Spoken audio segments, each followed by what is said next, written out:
আজিৰ পাঠত আমি দশম শ্ৰেণীৰ অনুশীলনী 1.2 কুৱেশ্যন নম্বৰ 5 আৰু 6 সমাধান কৰিম।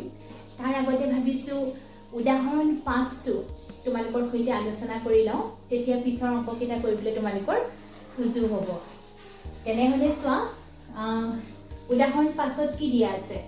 4 to the power n সংখ্যাবোৰ লোৱা, য'ত n এটা স্বাভাৱিক সংখ্যা। স্বাভাৱিক সংখ্যা তোমালোকে জানা, nৰ এনে কোনো মান আছে নেকি যাতে 4nৰ মান 0ৰে শেষ হয়? কি বুলি ক'লে? প্ৰথম কথাটো মন কৰা, 4nৰ মান 0ৰে শেষ হয়, এই কথাটো তোমালোকক বিচাৰিছে। ঠিক আছে, আমি তাৰ আগতে এটা কথা জানিব লাগিব, 0ৰে এটা সংখ্যা কেতিয়া শেষ হয়? এটা সংখ্যা 0ৰে শেষ হ'বলৈ মৌলিক উৎপাদক 2 আৰু 5 থাকিবই লাগিব।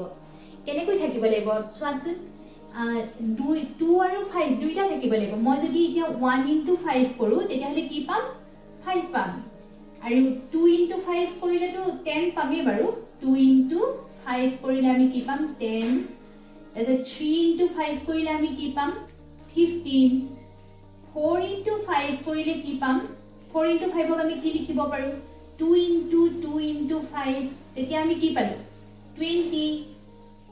তাৰ পাছতে চোৱা, 5 into 5 কৰিলে কি পাম? 25। এতিয়া এটা কথা মন কৰিছানে? 2 into 5 কৰিলে আমি কি পালোঁ? শেষৰ অংকটো 0 পালোঁ, হয়নে?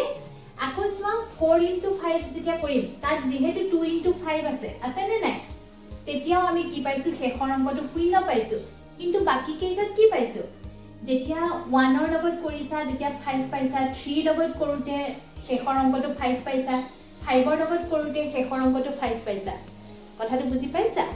এতিয়া চোৱা, আমাক প্ৰশ্নটো কি দিছে? 4n সংখ্যাবোৰ লোৱা। আমি ঠিক আছে লৈ লৈছোঁ। দিয়া আছে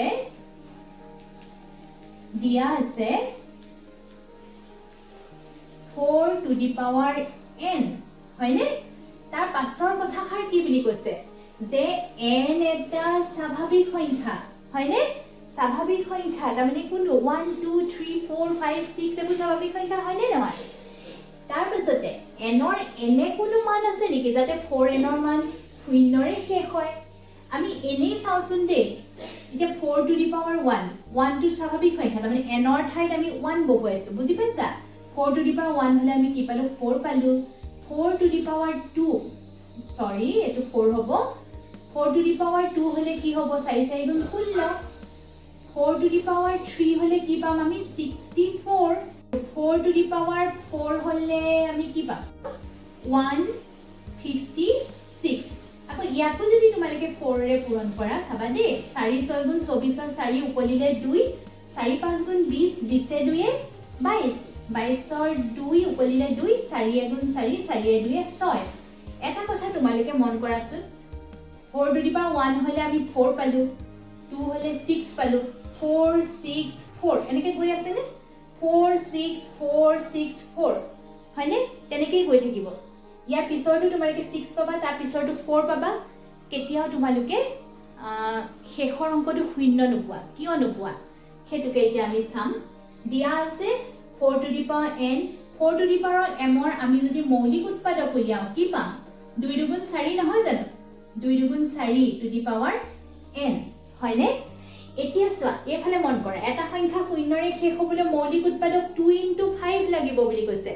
ইয়াত 2 টো আছে, কিন্তু 5 টো আছে জানো? নাই নহয়। সেইবাবে কি হ'ব? তোমাৰ 4 to the power n টো কেতিয়াও 0ৰে শেষ নহয়। এতিয়া চোৱা, এইটো পালোঁ আমি 2 into 2 to the power n, অৰ্থাৎ আমি কি লিখিম? অৰ্থাৎ 4 to the power n কেতিয়াও 0ৰে শেষ নহয়। কিয় নহয়? কাৰণ 4 to the power nৰ মৌলিক উৎপাদকীকৰণত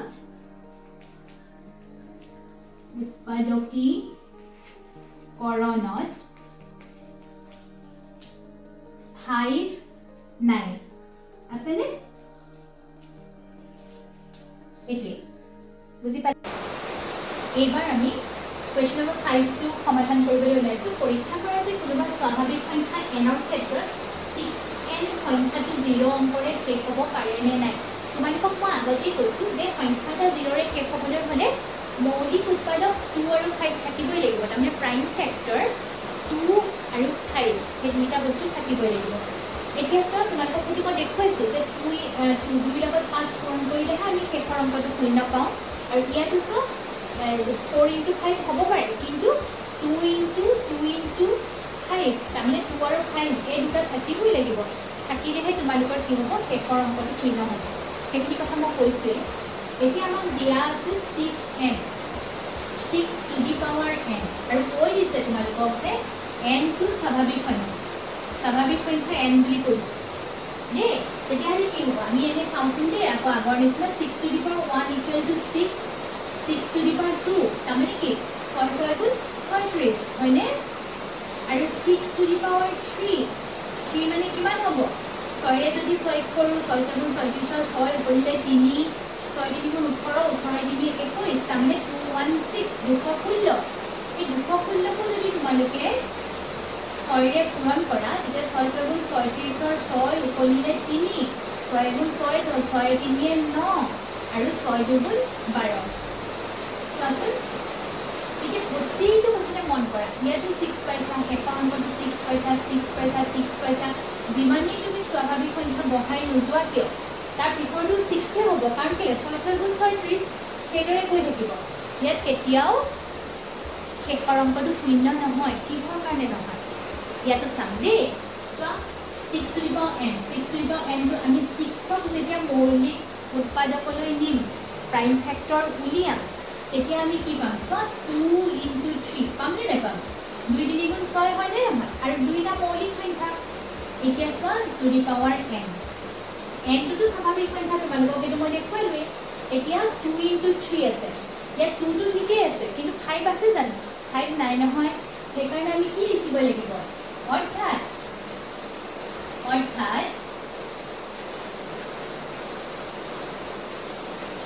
6 to the power n ৰ শেষৰ অংকটো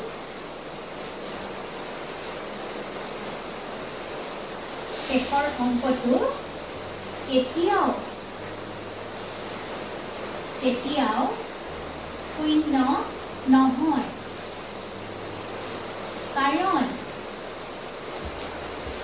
কাৰণ মৌলিক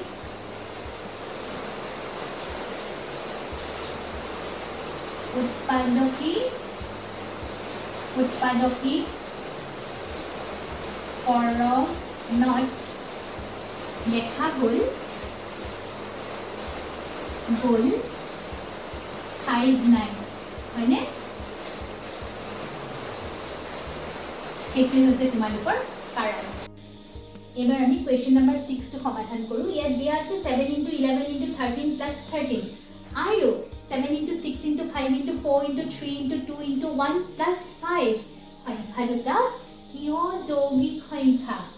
যৌগিক সংখ্যা হেতুতে ব্যাখ্যা কৰিবলৈ গৈছে এইখিনিতে মই তোমালোকক পুনৰ মনত পেলাই দিওঁ যেটো আমি যে পাইছিলো মৌলিক সংখ্যা মানে প্ৰাইম নাম্বাৰ কোনবোৰ আছিল যিবোৰ সংখ্যাৰ উৎপাদক মাত্ৰ দুটা এক আৰু সেই সংখ্যাটো নিজে তেনে সংখ্যাবোৰকে মৌলিক সংখ্যা বা প্ৰাইম নাম্বাৰ বোলে আৰু যৌগিক সংখ্যা কোনবোৰ আছিল যেটো কম্পোজিট নাম্বাৰ বুলি কওঁ হেতু কোনটো আছিল যিবোৰ সংখ্যাৰ দুটা উৎপাদকটো থাকিবই বাৰু হেতু এক আৰু সংখ্যাটো নিজেটো থাকিবই তাৰ উপৰিও আকৌ বেলেগ উৎপাদক থাকিব সেই তেনে সংখ্যাবোৰকে যৌগিক সংখ্যা বোলে তাৰমানে তাৰ যৌগিক সংখ্যাৰ উৎপাদক দুটাতকৈ সদায় বেছি হয় এতিয়া এই নাম্বাৰ গিটা যৌগিক নাম্বাৰ হয় নে নহয় আমি প্ৰমাণ কৰি চাম ঠিক আছে এতিয়া চোৱা ইয়াৰ পৰা ইয়াতো 13 আছে ইয়াতো 13 আছে 13 টো কমন আহিব নে মাজত প্লাস চিন আছে চোৱা প্লাস চিন থকা কাৰণে আমি এটো কমন লৈছো কমন ললে আমি কি পাম 7 into 11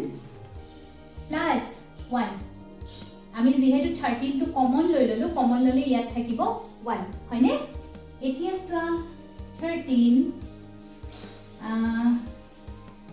11 কি আছিলে 77 প্লাস 1 ঠিক আছে 13 into 78 সোয়া মই ভাবো তোমালোকে ঠিক আছে 78 টো বৰ আমি হেৰি কৰি দেখাও নে আমি তাৰো উৎপাদক উলিয়াও মৌলিক উৎপাদক আমি যদি 2 ৰে কৰো কি হ'ব 2 3 গুণ 6 2 9 গুণ 18 আকৌ এটো কইলে আমি কি পাম 3 তাহলে 3 13 39 আমি তো জানো হেতুকে আমি এটা পাতি দিম সোয়া 13 into 78 অৰ ঠাইত কি পাতিম 2 into 3 into 13 হল এতিয়া সোয়াচোন মন কৰা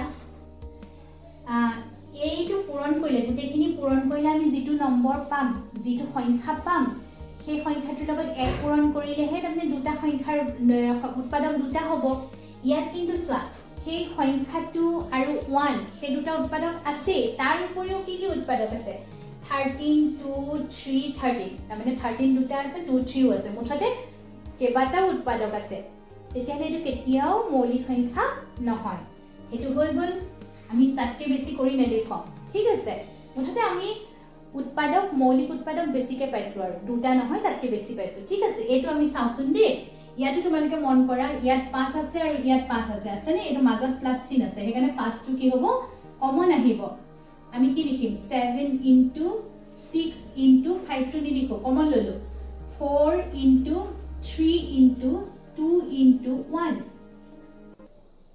আকৌ প্লাস 5 টো আমি কমন লৈছিলো নহয় প্লাস 1 এতিয়া 5 আৰু এই গুটি সংখ্যা কিটা তোমালোকে পূৰণ কৰি চাবাচোন 1008 পাবা দে প্লাস 1 এতিয়া 5 into 1009 এতিয়া সোৱা 5 টো মৌলিক সংখ্যা 1009 টো মৌলিক সংখ্যা দে আৰু এই দুটা পূৰণ কৰিলে আমি যেটো সংখ্যা পালু হেতেন সেই সংখ্যাটোৰ লগত 1 এটা উৎপাদক আছে তাৰ উপৰিও আকৌ এই দুটা উৎপাদক আছে তাৰমানে চাৰিটা উৎপাদক হল চাৰিটা উৎপাদক থাকিলে তো এটো যৌগিক সংখ্যাই হ'ব হেকাৰণে এটো যৌগিক সংখ্যা দে এতেকে দেখা গল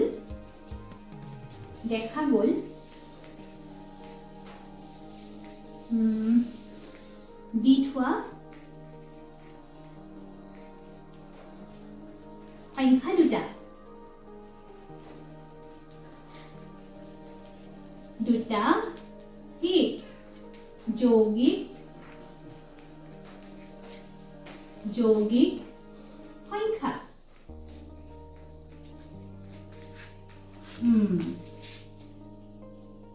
তেতিয়াহলে সোৱা আজিৰ পাঠত আমি ইমানখিনি আলোচনা কৰিলো পিছৰ পাঠত তাৰ বাকি দুটা অংক আছে কৰিম তেতিয়াহলে আজিলৈ আহো ধন্যবাদ